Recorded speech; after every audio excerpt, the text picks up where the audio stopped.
فرار کی کوشش ناکام بائے اسد اللہ خان۔ شاہ محمود قریشی کو ہتھکڑی میں دیکھا تو مجھے وہ دن یاد آ گئے جب شہباز شریف منی لانڈرنگ کے مقدمے میں حراست میں تھے اور لاہور کی نیب عدالت میں روزانہ پیش کیے جاتے تھے۔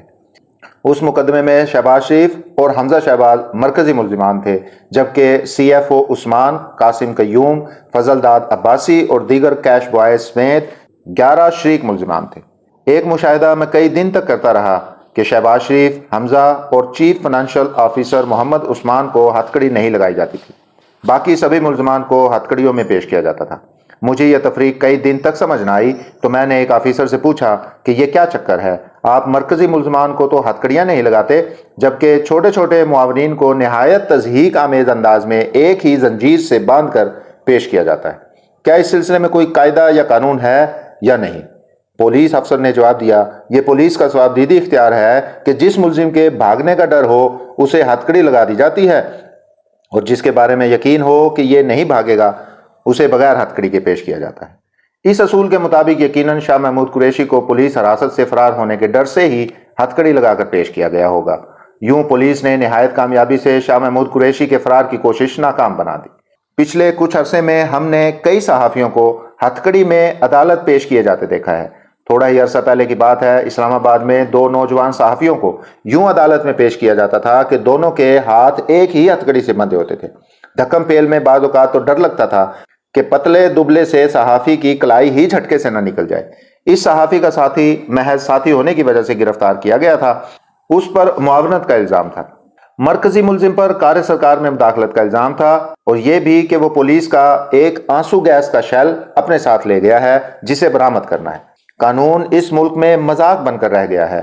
کچھ عرصہ پہلے شہریار آفریدی کو طویل حراست میں رکھا گیا، بار بار ان کے ایم پی او کے آرڈرز بھی جاری کیے جاتے رہے۔ نقص امن کے خطرے کے پیش نظر انہیں یوں عدالت میں پیش کیا جاتا رہا کہ ان کے ہاتھ ہتھکڑی سے بندھے ہوتے تھے اور اسی ہتھکڑی لگے ہاتھوں میں وہ قرآن پاک اٹھائے ہوئے ہوتے۔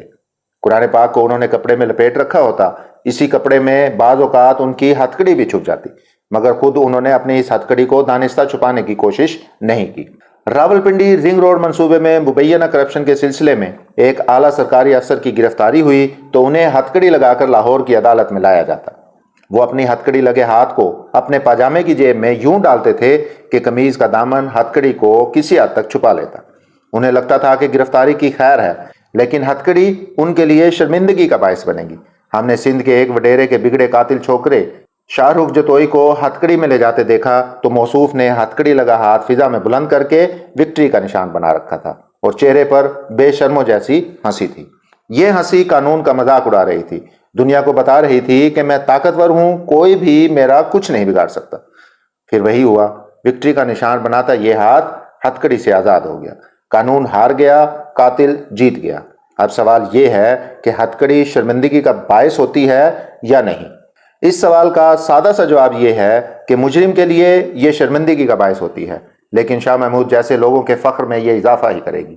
اگرچہ شاہ محمود جیسے لوگوں کو ہتھکڑی لگانے والوں کا مقصد محض تضحیک کرنا ہی ہوتا ہے، لیکن غور سے دیکھا جائے تو ایسے سیاسی مقدمات میں یہ ملزم کی نہیں، قانون کی تضحیک ہوتی ہے، نظام کی تضحیک ہوتی ہے۔ نظام میں خیر بچا ہی کیا ہے، عدالتی نظام تو اپاہج ہو چکا۔ عدالتوں کے فیصلے روز سرے بازار رسوا ہوتے دکھائی دیتے ہیں۔ عدالتیں ایک ہی فیصلہ 10 بار دیتی ہیں، عمل درآمد نہیں ہوتا۔ عدالتیں اس قدر بے بس ہو گئی ہیں کہ فیصلوں کا مذاق اڑانے والوں سے باز پرس بھی نہیں کر سکتی۔ ہماری عدالتیں اپنے فیصلوں پر عمل درآمد کروانے کی طاقت سے محروم ہو چکی ہیں۔ فیصلوں پر عمل درآمد نہیں ہوتا، پھر بھی سماعتوں کی رسم بہرحال نبھائی جا رہی ہے۔ ابھی پاکستان کے ایک معروف سیاستدان اپنی خود ساختہ جلا وطنی ختم کر کے واپس آ رہے ہیں، سزا یافتہ ہیں، سزا کاٹنے کے دوران عدالت سے 4 ہفتے کی چھٹی لے کر علاج کرانے گئے تھے۔ عدالت نے ایک سزا یافتہ مجرم کو ملک سے باہر جانے کی اجازت دے کر اپنی نوعیت کی ایک الگ ہی مثال قائم کی تھی۔ اب 4 سال بعد یہ موصوف واپس آ رہے ہیں تو اصولاً انہیں ایئرپورٹ کے احاطے میں ہی ہتھکڑی لگ جانی چاہیے کہ وہ سزا سے بھاگ گئے تھے اور عدالت کو مطلوب تھے۔ لیکن کیا ہم یہ مناظر دیکھیں گے کہ وہ ہتھکڑی لگا کر جیل لے جائے جائیں اور بعد ازاں جب عدالت میں پیش کیا جائے تو عدالت پوچھے جناب 4 سال کہاں رہے ہیں؟ یا پھر عوام جمع ہوں گے اور جلوس بنا کر انہیں ان کے گھر چھوڑ آئیں گے؟ یہ تو شاید 21 اکتوبر کو پتہ چلے گا، لیکن خواہش بہرحال لوٹنے والے کی یہی ہے کہ اسے عزت و احترام کے ساتھ اس کے گھر چھوڑ دیا جائے، ورنہ پلیٹلیٹس گر جائیں گے۔ تضحیک ایک ایسی چیز ہے جو کرنے والے کا اختیار نہیں، محسوس کرنے والے پر منحصر ہے کہ وہ اسے تضحیک سمجھتا ہے یا نہیں۔ وہ جو جرم نہ کر کے بھی اپنی ہتھکڑی چھپاتے پھرتے ہیں انہیں تضحیک محسوس ہو رہی ہوتی ہے، اور جو قوم کو لوٹ کر بھی وکٹری کا نشان بناتے ہیں وہ تضحیک نامی شے سے واقف نہیں۔